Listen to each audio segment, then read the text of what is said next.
पावसाच्या पाण्यानं मुंबईची गती मंदावली. मुंबईची लाईफलाईन विस्कळी. रस्त्यांवर पाणी साचल्यामुळे रस्ते वाहतूकही खोळंबली.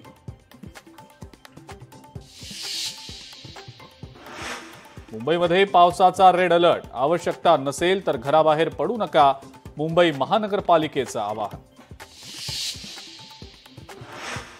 राज्यभरामध्ये पावसाचा हाहाकार. ठाणे, पालघर आणि भिवंडीमध्ये शाळांना उद्या सुटी, तर इतर भागातल्या शाळांचा निर्णय संध्याकाळच्या परिस्थितीनुसार.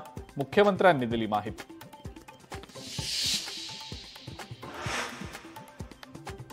कोकणाला मुसळधार पावसानं झोडपलं. जगबुडी आणि नारंगी नद्या धोक्याच्या पातळीवर.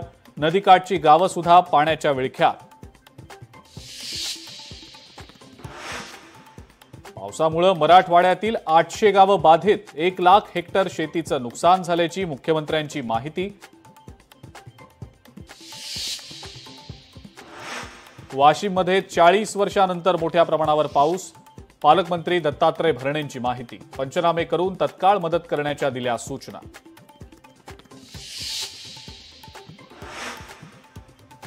वाशिममध्ये पावसाचा कहर. कांच आणि उतावळी नदीला पूर. नदीकाठच्या गावांना सतर्कतेचा इशारा.